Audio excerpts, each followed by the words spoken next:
अस्सलामुअलैकुम viewers, welcome to Sultana yummy food secrets. अल्लाह ताला आप सब पर अपनी रहमतों और बरकतों का नज़ुल फरमाए। आज मैं आपके लिए बहुत ही मज़ेदार कुलीफ्लावर पकौड़ा की रेसिपी लेकर आई हूँ। होपफुली मेरे वीवर्स को आज की ये रेसिपी बहुत पसंद आएगी। बहुत ही सिंपल और सादा से अंदाज में ये क्रिस्पी पकौड़े तैयार होते हैं। तो चलें रेसिपी बनाना स्टार्ट करते हैं। तो सबसे पहले मैंने 1 कप जो है वो बेसन लिया था, इसको मैंने स्टेन कर लिया अच्छे तरीके से। फूल गोभी के फूल लिए जो खूब अच्छे तरीके से धो के मैंने इनको काट लिया था। अब मैं बेसन में मीडियम साइज का प्याज शामिल करूंगी, हरी मिर्चें शामिल करूंगी और इसके साथ ही हरा धनिया इसमें शामिल कर देंगे।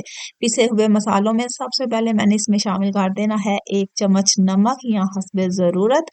साथ ही इसमें जाएगा भुना हुआ धनिया, भुना हुआ जीरा, भुना हुआ मिक्स मसाला, चुटकी भर काली मिर्च, अजवाइन शामिल करेंगे।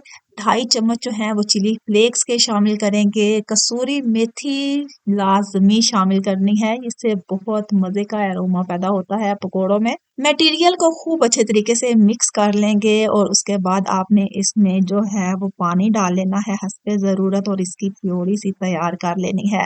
खूब अच्छे तरीके से मिक्स करने के बाद कटी हुई फूल गोभी के जो फूल हैं वो हमने इसमें शामिल कर देने हैं और इसे खूब अच्छे तरीके से मिक्स कर देना है।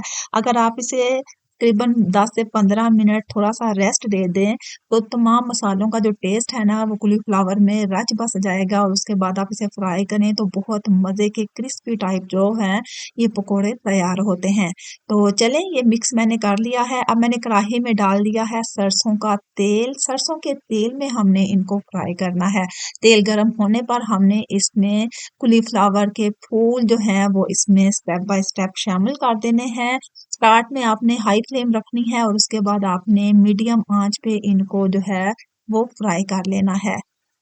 तो जल्दी से मेरे नए व्यूवर्स मेरे चैनल को सब्सक्राइब कर दें। वीडियो अच्छी लगे तो वीडियो को ज़रूर लाइक करिएगा। मेरे चैनल के साथ कनेक्टेड रहने का बेहद शुक्रिया। पकौड़े जब एक साइड से फ्राई हो जाएं तो इनको खूब अच्छे तरीके से मिक्स करके अच्छे तरीके से इनको फ्राई कर लें।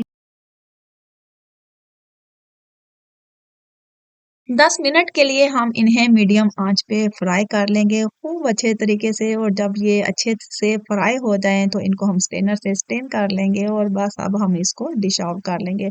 बहुत ही क्रिस्पी, बहुत ही डिलीशियस टाइप ये पकोड़े तैयार होते हैं। 10 मिनट्स के लिए पकोड़ों को आप मीडियम आंच पे फ्राई कर लें और इसे किसी बोल में निकाल लें और उसके बाद आपने ले लेनी है एक प्याली जिसमें डालनी है हस्बे ज़रूरत दही, थोड़ी सी काली मिर्च शामिल करेंगे, थोड़ा सा जीरा पाउडर शामिल करेंगे, हस्बे ज़रूरत थोड़ा सा हम इसमें ब्लैक सॉल्ट शामिल करेंगे, इससे टेस्ट बहुत अच्छा आता है। तो बस हमारी चटनी हो गई है तैयार। थोड़े से कोरिएंडर लीव्स यहाँ पे लगा लेंगे। आप इसकी चटनी बना के भी इसमें डाल सकते हैं एज योर चॉइस। तो हमारे मज़ेदार गोभी के पकोड़े कुलीफ्लावर पकोड़ा रेसिपी हो गई है तैयार। होपफुली मेरे व्यूवर्स को आज की ये रेसिपी बहुत पसंद आएगी। मेरे चैनल के साथ कनेक्टेड रहने का बेहद शुक्रिया। अपना और अपने प्यारों का ढेर सारा ख्याल रखिएगा। मिलते हैं एक अच्छी सी यूनिक सी सिंपल सी रेसिपी के साथ। तब तक के लिए अल्लाह हाफिज।